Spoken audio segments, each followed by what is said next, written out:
आज हम we fourth semester sociology की यूनिट 5 शुरू करने जा रहे हैं। मैं आपकी जानकारी के लिए बता दूं, यह वीडियो थ्योरी और एमसीक्यूज दोनों प्रकार के पेपर के लिए है। पहले मैं थ्योरी करवाऊंगा, उसी थ्योरी में आपके सारे एमसीक्यूज कवर होंगे। उसके बाद मैं मोस्ट रिपीटेड एमसीक्यूज भी आपको करवा दूंगा। आप यहाँ से 100% स्कोर कर पाएंगे। तो यूनिट 5 का आज का हमारा टॉपिक है कॉन्सेप्ट ऑफ डेवलपमेंट, अर्थात विकास की अवधारणा, जिसमें हम इकोनॉमिक डेवलपमेंट और सोशल डेवलपमेंट के बारे में पढ़ेंगे और साथ ही साथ ह्यूमन डेवलपमेंट के बारे में पढ़ेंगे। इकोनॉमिक डेवलपमेंट अर्थात आर्थिक विकास, सोशल डेवलपमेंट सामाजिक विकास, ह्यूमन डेवलपमेंट मानव विकास, और इन तीनों में अंतर भी हम पढ़ेंगे। तो चलिए आज की वीडियो बिना देरी किए शुरू करते हैं। यह वीडियो आपके सभी यूनिवर्सिटीज़ के लिए हेल्पफुल होने वाला है। तो चलिए सबसे पहले देखते हैं इसकी प्रस्तावना। प्रस्तावना अर्थात इंट्रोडक्शन। विकास है क्या? इस यूनिट से 6 से 7 क्वेश्चन आपके आते हैं, बहुत ज़्यादा नहीं आते हैं, लेकिन 6, 7, 8 यूनिट इसी से रिलेटेड है। तो उन यूनिट को समझने के लिए ये यूनिट समझना बहुत ज़रूरी है।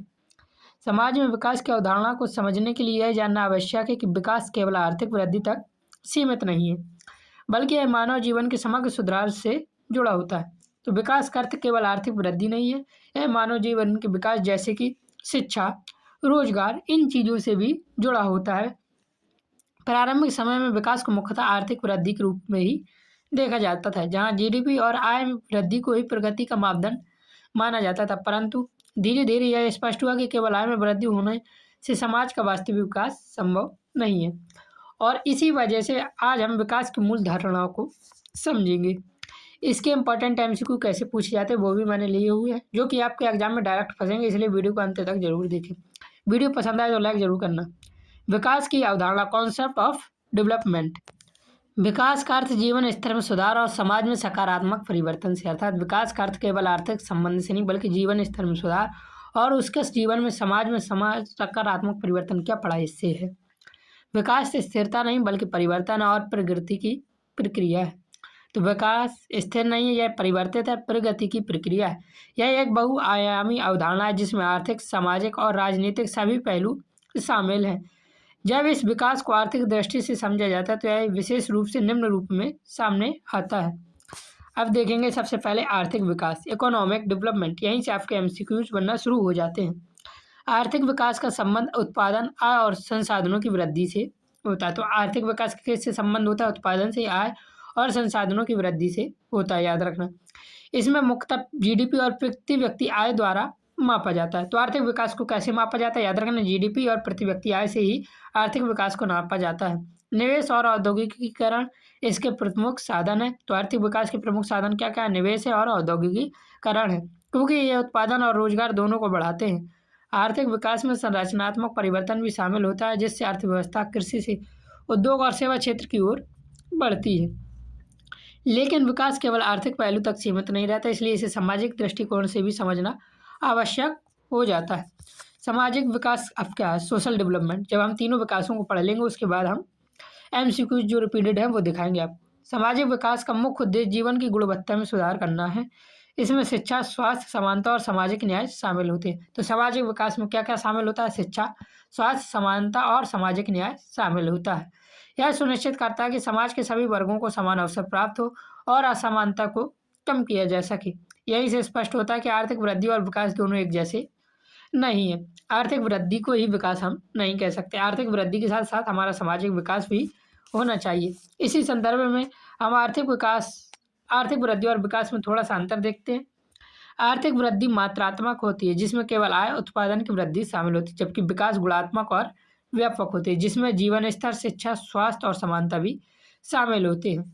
इसी व्यापक दृष्टिकोण कारण विकास को मानव केंद्रित रूप में समझा जाने लगा, और इसके बाद हम देखेंगे मानव विकास क्या है। लेकिन सबसे पहले आपके लिए जो इंपॉर्टेंट एमसीक्यू लाया हूँ वह देख लीजिए, ये सीधे आपके पेपर में फंसेंगे, मेरी गारंटी है 101% की।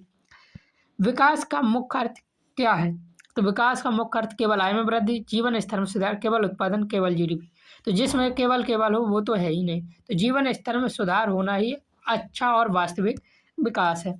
हम तीसरी ट्रिलियन इकोनॉमी बन गए, चौथी इकोनॉमी बन गए, इससे मतलब नहीं। हमारे जीवन स्तर में क्या सुधार हुआ, हमारे देश के लोगों के जीवन स्तर में क्या सुधार हुआ, वास्तविकता में यही विकास है।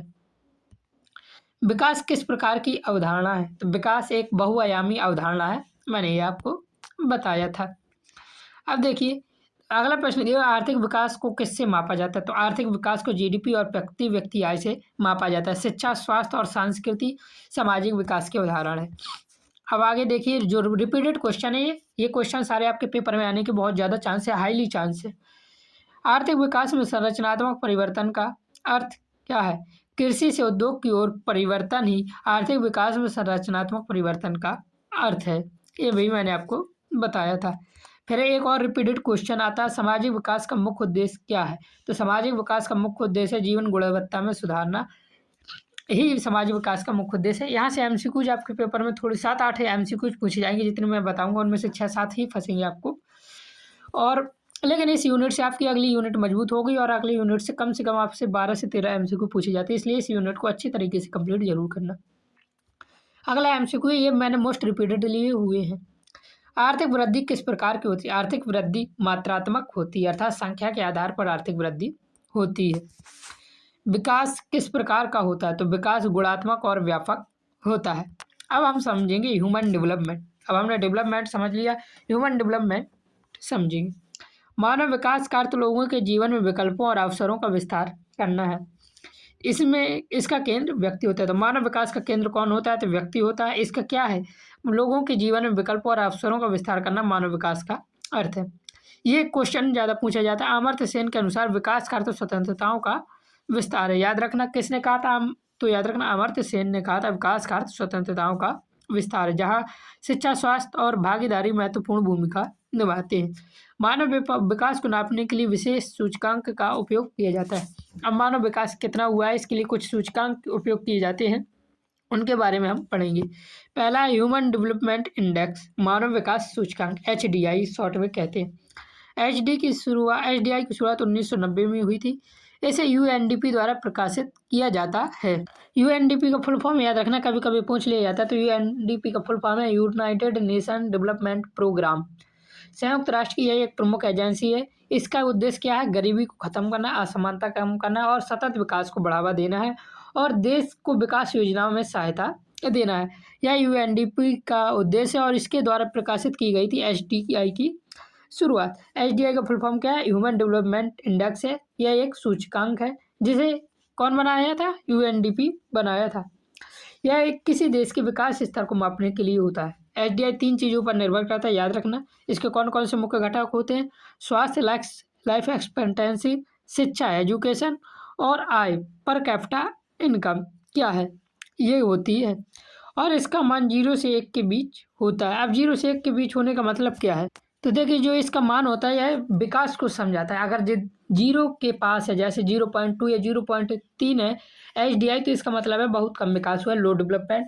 0.5 और 0.6 है तो इसका मतलब होता है मीडियम विकास। और 1 के आसपास 0.8 0.9 पहुँच जाए तो इसका मतलब होता है बहुत अच्छा विकास हुआ है। यह एक स्कोर नापने की तकनीक है।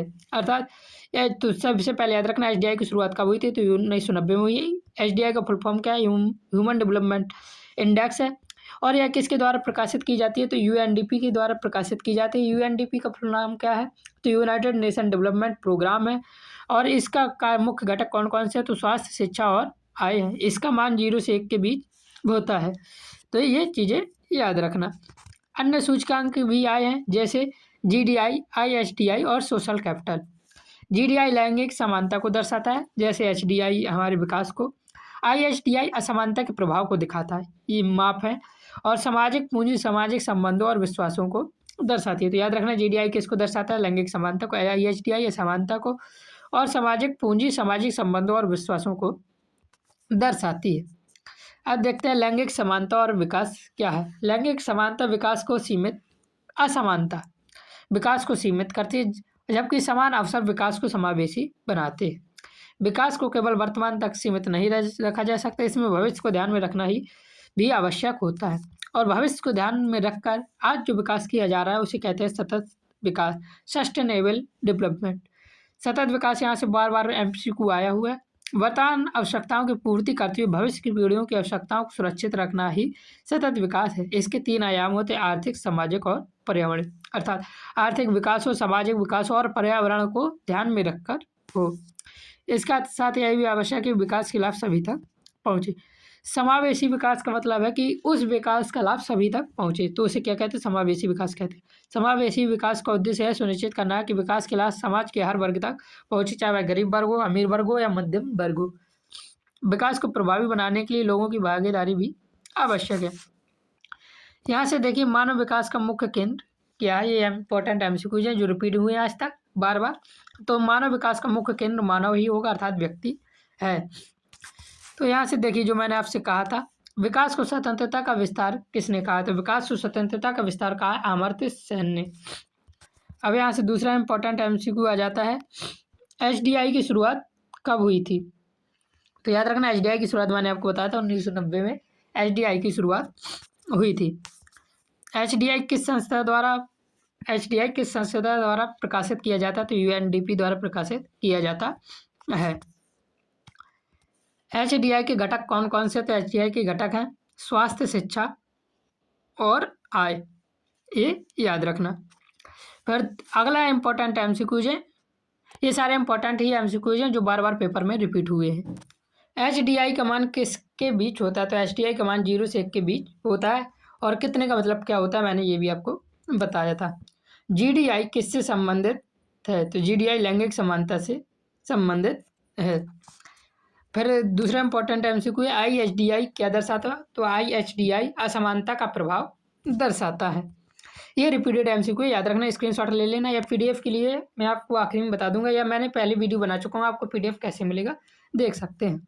सतत विकास का अर्थ क्या है? वर्तमान प्लस भविष्य दोनों का विकास ही सतत विकास है, अर्थात वर्तमान का विकास भविष्य की स्थिति हो, भविष्य में हमारी आने वाली पीढ़ी को दिक्कत ना हो, यही सतत विकास है। इंपॉर्टेंट एमसीक्यू बार बार पूछा जाता है। सतत विकास के कितने आयाम होते हैं? ये कितने? हाँ, सतत विकास के 3 आयाम होते हैं। समावेशी विकास का उद्देश्य क्या है? तो सभी वर्गों तक लाभ पहुंचाना ही समावेशी विकास का उद्देश्य है।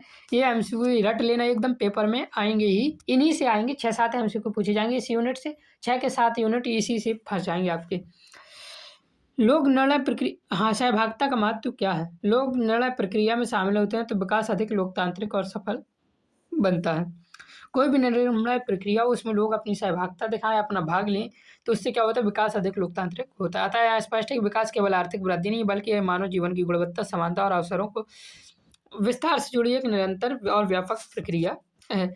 इस प्रकार हमारी यूनिट 5 से खत्म होती है। यूनिट 5 से 6 से 7 ही एमसीक्यू पूछे जाएंगे। अगले यूनिट से आपके 12 से 13 एमसीक्यू पूछे जाते हैं, वो भी डेवलपमेंट से रिलेटेड ही है। तो उस यूनिट को पढ़ना बिल्कुल भी ना भूलें। चैनल पर नए हैं तो चैनल को सब्सक्राइब करना, वीडियो पसंद आई हो तो लाइक जरूर करना। जय हिंद, जय भारत, राधे राधे।